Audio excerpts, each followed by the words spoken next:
Primeiro, parabéns pro Vasco do Ramon. Pô, legal, pô, 2 jogos, 2 vitórias, vai dando um fôlego aí.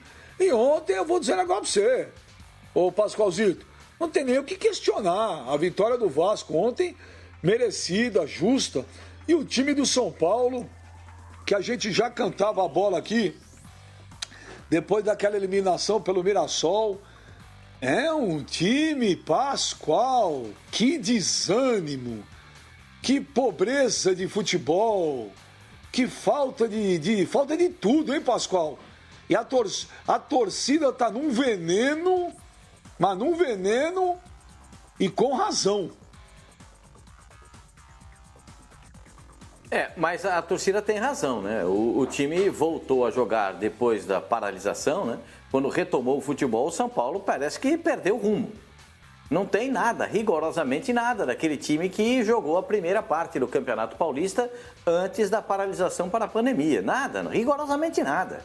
O time não apresenta nenhum sentido de organização, não apresenta jogadas, um chute do Paulinho Boia que pegou na trave, uma defesa do goleiro do Vasco da Gama, nada mais do que isso. O time do São Paulo, ainda olhando e escutando a entrevista do técnico do São Paulo, do Diniz, há uma evolução. Aí conversei com algumas pessoas do São Paulo e as pessoas entendem que o time está evoluindo, que há uma evolução tática, que o time do São Paulo voltou a jogar taticamente bem, está faltando conclusão, faltando finalização, mas puxa vida, são coisas que a gente precisa enxergar com lupa, precisa comprar uma lupa para tentar enxergar no time do São Paulo. O que os dirigentes do São Paulo estão vendo e o que o técnico do São Paulo está vendo, a torcida não vê, tanto que a torcida do São Paulo foi lá no aeroporto para fazer aquela recepção para os jogadores depois da partida diante do Vasco da Gama. O São Paulo entrou pelo cano, é isso que tem que ser dito, o São Paulo entrou pelo cano. O Cano deu 3 toques na bola para fazer 2 gols. Um que ele domina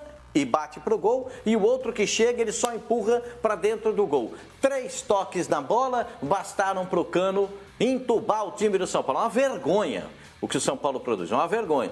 Às vezes eu fico pensando, o Daniel Alves estava jogando no meio, passou a jogar aberto pela ponta para entrar em diagonal, o time do São Paulo não flui. O Igor Gomes, que era a grande esperança de jogar com mais qualidade pelo meio, não está jogando bem. O Liseiro até que jogou melhor, porque na última partida ele foi um horror. Nessa partida ele só foi ruim. Então, o time do São Paulo não tem nenhuma evolução. Nenhuma evolução. Hoje apareceu uma notícia de que o São Paulo pode negociar o Alexandre Pato. O São Paulo pode negociar o Alexandre Pato, pode negociar qualquer um que esteja no elenco. Não é só o Alexandre Pato. A paciência do São Paulo com esse time terminou. Ontem eu conversei com um dirigente do São Paulo depois do jogo, ele me falou, eu perguntei para ele, você vai demitir, vai ter demissão no que diz respeito no São Paulo Futebol Clube, do treinador, vai mudar jogador? Ele falou assim, por enquanto não. Hoje não, hoje a gente viu uma evolução, mas não sei até o fim de semana o que vai acontecer. Então, significa dizer o seguinte, hoje não, mas até o fim de semana o Diniz está de novo na corda bamba. São Paulo então tem que começar a pensar em outro treinador e o Diniz tem que começar a pensar que daqui a pouco ele vai ser demitido do São Paulo. É assim que vive o São Paulo. O Leco teve 12 treinadores na sua gestão como presidente do São Paulo. Deve partir para o 13º, porque o São Paulo não convence. Ou você acha que o São Paulo vai jogar melhor do que jogou contra o Vasco na partida contra o Bahia no meio de semana? Ah, mas agora os jogadores, o treinador ficar com a corda no pescoço? Nada, nada, nada. Os jogadores não sentem mais esse tipo de coisa, parece que não. Parece que não, o jogador de São Paulo não está sentindo muito mais isso aí não. Ah, mas o treinador de São Paulo tem a sustentação de alguns jogadores. Me parece que não, porque os caras não estão jogando para ele. Olha, é muito difícil encontrar alguma coisa positiva no time do São Paulo. Ah, teve mais posse de bola, trabalhou a bola, paraló, não gosta de falar humano, porque aqui, porque trabalha, mas não acontece nada.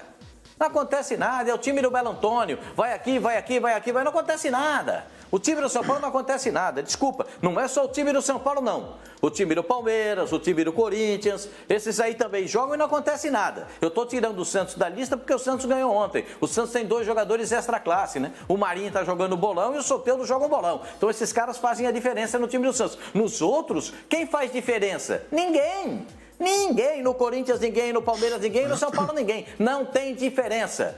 Lamento, o time do São Paulo precisa ser repaginado. Se não com um treinador novo, com jogadores diferentes. Porque esses caras que estão aí, não estão. Nem a defesa do São Paulo, que era legal, voltou a jogar bem. Tá um horror. É uma peneira a defesa do São Paulo. Tá demais, tá ruim demais. Tá ruim demais. Luan pode entrar no meio-campo, pode escolher quem quiser. Não é o Pato que pode sair. Qualquer um pode sair no time do São Paulo. Uma vergonha.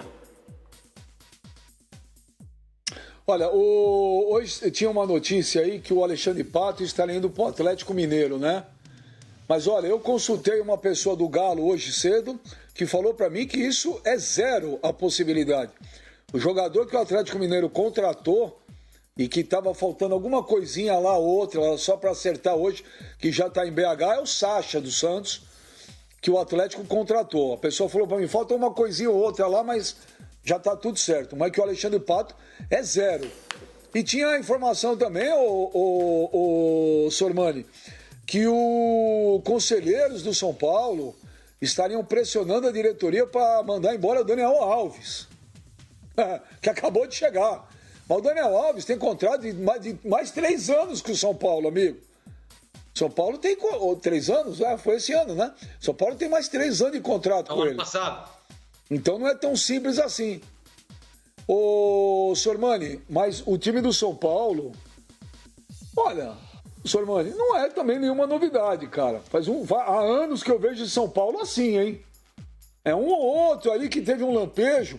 Como ontem, eu vi nas redes sociais muito torcedor falando que time vibrante mesmo era do Aguirre e um pouco do Osório. O resto tá tudo dentro dos conformes, ô Sormani. Nada mudou.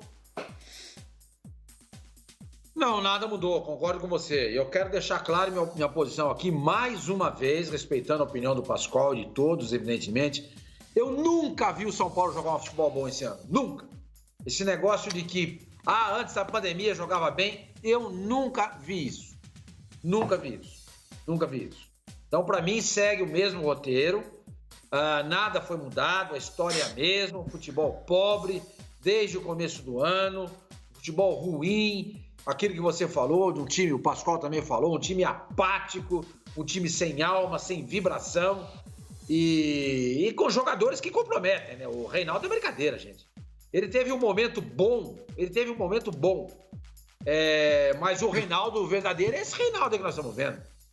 Chegou até um momento muito bom, até falei, olha, gente, se continuar nessa toada aí, vale dar uma observadinha para a seleção, por que não? A gente não tem laterais, mas voltou de novo a jogar o futebol que ele sempre jogou, um jogador instável, que tá na Chapecoense, que tá na Ponte Preta, que tá no Náutico, que volta pro São Paulo, aquela gangorra.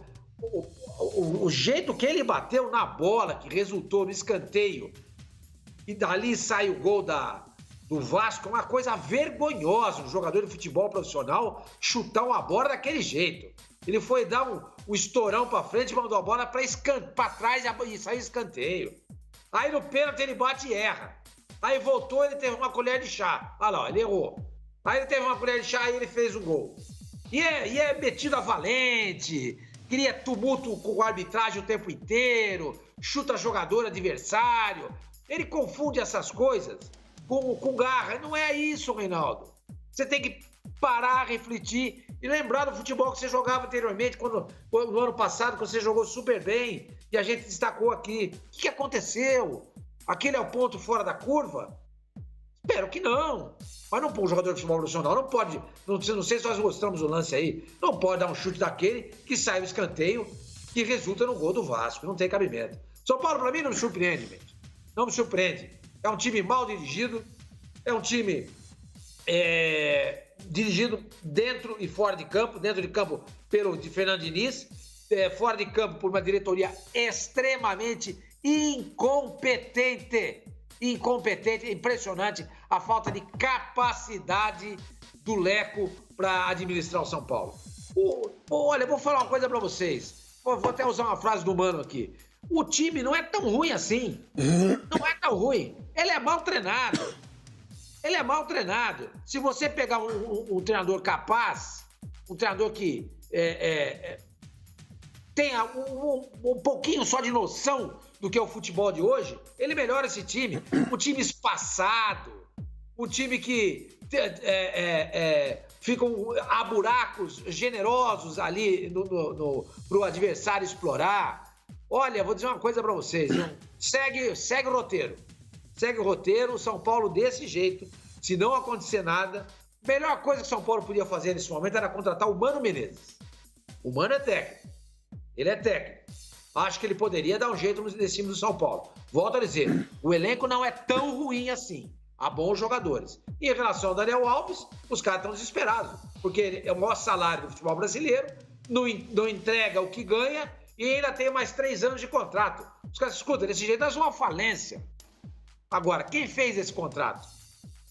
É que pode pagar? O futebol brasileiro não pode pagar isso. O Flamengo paga, mas ele pode. Ele arrecada, é bem administrado. Seus dirigentes são responsáveis. Não é o que acontece no São Paulo. Dirigentes ruins e irresponsáveis que fazem uma contratação dessa sabendo que o clube não tem a menor condição de pagar.